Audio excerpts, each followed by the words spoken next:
Just had a text from the vicar. He must be the only person in the world, except my sister, who spells out every word correctly. He probably even has a spell check on his phone, although he wouldn't need to use it, of course. He wants to know if my latest blog about our meeting with the elusive bass player is ready. Give us a chance. I've only just woken up. OK. Well, firstly, one of the most surprising bits of news to come out of the aftermath of Bremore's financial misdealings was the fact that he was to remain Billie G's manager. I'd personally expected her to castrate him before quietly supping on his intestines. Perhaps a good decision on her part, the vicar said at the time, leaving aside my own personal bias, of course. If she stands by him, he will certainly work hard for her. Sometimes better the pickpocket you know than the jewel thief you do not. Whatever the rights and wrongs of her decision, her manager, he had remained. And it was the snooty tones of his secretary that gave me the address of the famous bass player. Kevin McAllister, 15 Kings Road, King Stanley, London West 1. A brief glance at the A to Z, and a half-hour cursing the traffic, and we were standing outside his door. Or, more correctly, we were driving past his door. It was a typical London journey. Half an hour to drive to the house, 20 minutes finding somewhere to park, and then 10 minutes walking back to the house you found half an hour before. There must be a better way. Yeah, I suppose it's called a taxi. Mind you, Richard the Bee had better watch his back, the vicar said as we walked back along the street. There is nothing so dangerous as a musician with a grudge. Have I told you the story about Nearly Noseless Nick, the head of B. Randy's US record label? I shook my head, no. B. Randy were on the point of breaking in the US. The band needed their label support to finally break into the mass market. The head of the label initially promised a massive advertising campaign, but then changed his mind, and the band's career took a terminal nosedive. We were moving into a slightly run-down area. Some years later, Nearly Noseless Nick, who still had his nose in those days, bumped into the band in a studio in London, expecting a hostile reception.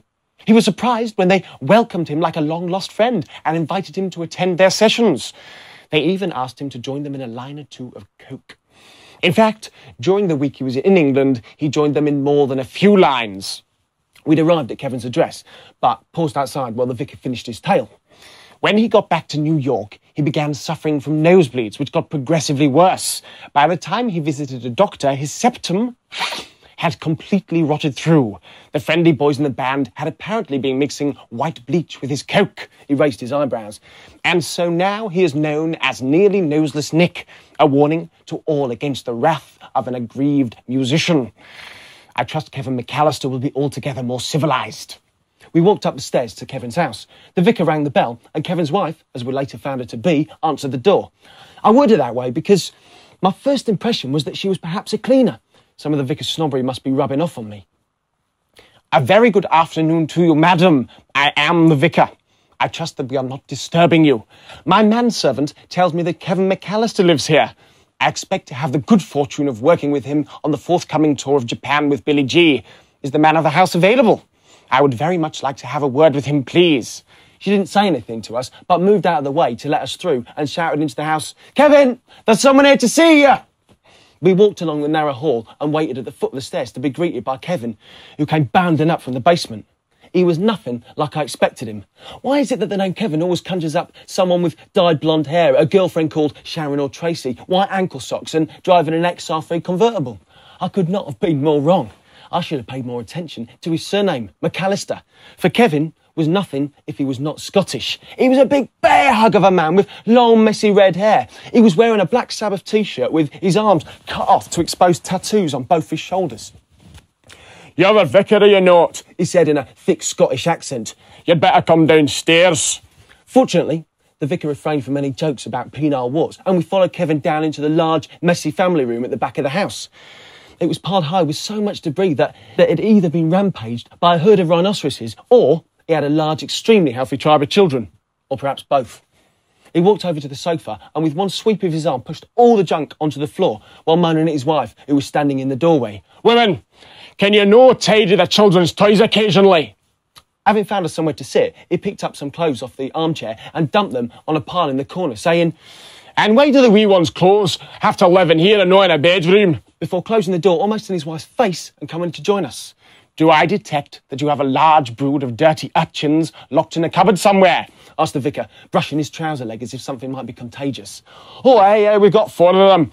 Though, fortunately, the eldest 3 are with their grandmother today, so we should have some peace. It is safe to say that the NHS will not exactly be needing to fund fertility treatment for you. More the opposite, perhaps. Aye, well, we got off to a quick start, as you might say. Ewan was born when we were only 17. They're all right, yeah. The mother needs to learn to keep them under control, that's all. Oh, I don't know. All mothers are inclined to be a trifle lenient. My own dear mother should no doubt have stifled me at birth and saved the world a good deal of heartache. Fortunately for Punk here, who would otherwise be jobless, it was not until my late teens that she realised, to her horror, that I was entirely worthless and that all her efforts had been in vain.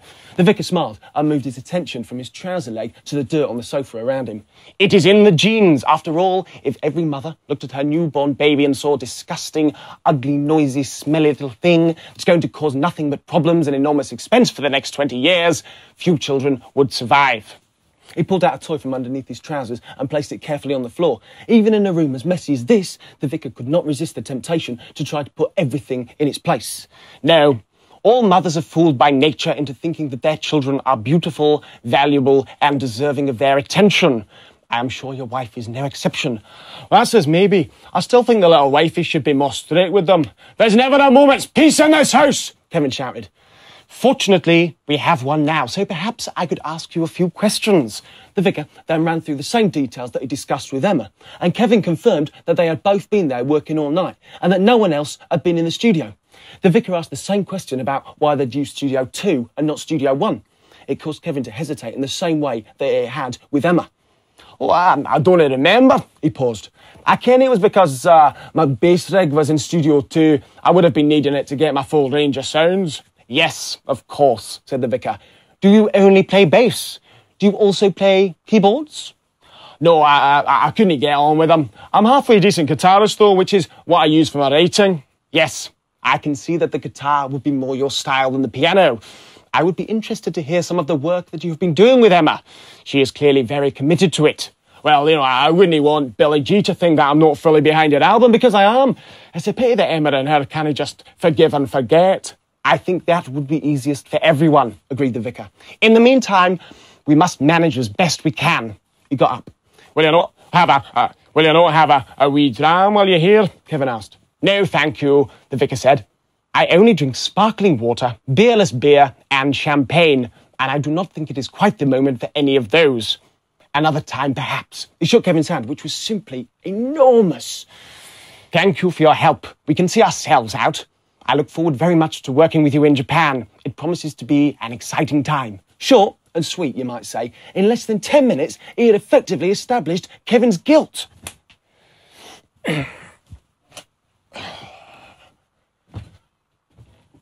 That boy's not good. He's got ears the size of diamonds, broken nose and a twisted face, with a voice that He was so far gone that when some guy in the front row criticised him as he walked off stage, he took a knife out of his pocket, lifted his arm above the guy's head, slashed the back of his arm and let the blood drip down into his hair. I saw a photo of him that night. He seemed to be looking right through the camera and into your soul. What can I say? He just looked like a star. Oh dear, I've gobbed microphone, she announced to an empty hall. Perhaps we could auction it off. One microphone, almost gobbed by Billy G.